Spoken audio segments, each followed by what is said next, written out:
तो which of the following provides a definite shape to cells चाहिए था। Cell, study of cell, cytology, cyto का मतलब होता है cell, discovery of cell, Robert Hooke, किस में, कॉक में, ये डेड सेल थी। Living cell, Antony van Leeuwenhoek, किस में, पॉन्ड में।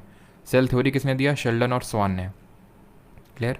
इसके बाद हमारे दो टाइप के सेल होते हैं, प्रोकैरियोटिक, यूकैरियोटिक। प्रो मतलब प्रो है, इनको सेल ऑर्गेनल की ज़रूरत नहीं है, इनको किसी चीज़ की ज़रूरत नहीं है, यानी सेल ऑर्गेनल नहीं है, ना ही इनके पास वेल डिफाइंड न्यूक्लियस है, ना ही उसके अंदर जो न्यूक्लियोइड प्रेजेंट होता है वो है इनके पास, ठीक है।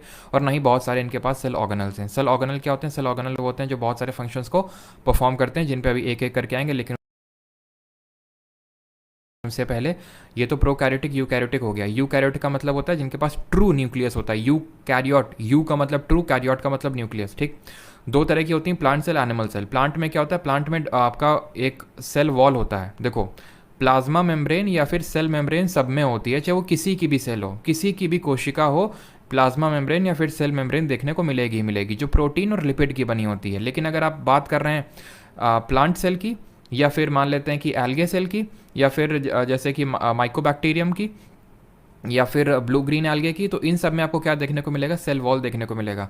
सेल वॉल जैसे आपको फंगस में भी देखने को मिलता है, फंगस में वो चिटिन का बना होता है, और ये सेल वॉल जो है प्लांट में सेल्यूलोज का बना होता है। तो अब ये जो क्वेश्चन पूछ रहा है, which of the following provides a definite shape to cells, तो वो डिपेंड करता है कि आप किसकी सेल की बात कर रहे हैं। अगर उसमें सेल वॉल है तो वो सेल वॉल प्रोवाइड करेगी, because cell wall is the outer covering. लेकिन क्योंकि जैसे हमारी एनिमल सेल है, एनिमल यानी हमारी खुद की ह्यूमंस की, ठीक है, इंसानों में सेल वॉल नहीं होती है, सेल मेम्ब्रेन होती है, तो वो शेप प्रोवाइड करेगी। फिर ये हमारे डिफरेंट सेल ऑर्गेनल है जो डिफरेंट काइंड के फंक्शन परफॉर्म करते हैं। कौन कौन से फंक्शन परफॉर्म करते हैं, सबसे पहले हम किसी घर में घुसते हैं तो बॉडीगार्ड मिलते हैं। बॉडीगार्ड हमारा प्लाज्मा मेम्ब्रेन है। Plasma membrane always remember is a semi permeable membrane, यानी सेलेक्टिवली चीज़ों को अंदर बाहर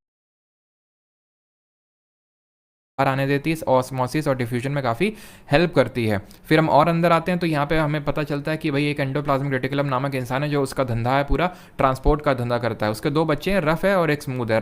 रफ इसलिए बिकॉज उसमें राइबोसोम्स है, वो प्रोटीन का सिंथेसिस करता है। स्मूथ किस लिए पता नहीं, लेकिन हाँ वो लिपिड का सिंथेसिस ज़रूर करता है, ये हमें पता है, ठीक।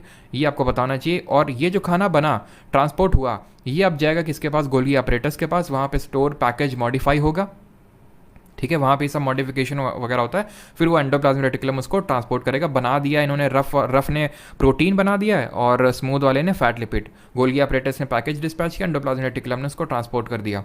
वैक्यूल सेल टर्जिडिटी और रिजिडिटी प्रोवाइड करते हैं। 90% सेल का वॉल्यूम ऑक्यूपाई करते हैं एक प्लांट सेल में, यानी प्लांट सेल में वैक्यूल्स बड़े होते हैं, रिजिडिटी और टर्जिडिटी को प्रोवाइड करते हैं, ठीक है। बात करें गोल्गी अपरेटस, जिसकी भी बात कर रहे थे, गोल्गी अपरेटस जो है वो लाइजोसोम के फॉर्मेशन में इन्वॉल्व होता है। और अभी जो बात कर रहे थे रफ एंडोप्लाज्मिक रेटिकुलम जो आपके प्रोटीन सिंथेसिस में इन्वॉल्व होता है, जो राइबोसोम की वजह से रफ होता है, वो वहाँ पे हाइड्रोलिटिक एंजाइम जो लाइजोसोम के अंदर भरा होता है वो वहाँ पे बनता है, ठीक है।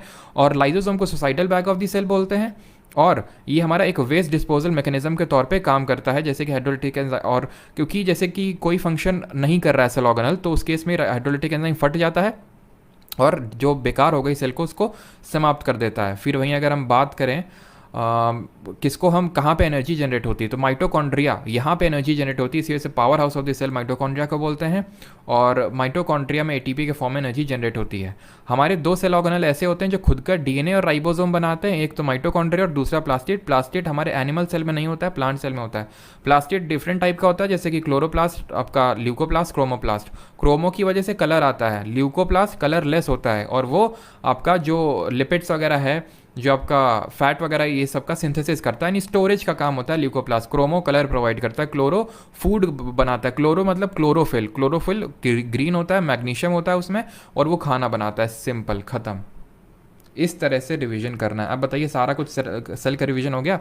और एक चीज़ और, ये पेरोक्सिसोम, बस इसमें मैंने आपको क्या याद करवाया था, इसमें आपको याद रखना ऑक्सीडेटिव क्रिस्टल्स, इसमें आपको याद रखना ऑक्सीडेटिव क्रिस्टल्स, खत्म।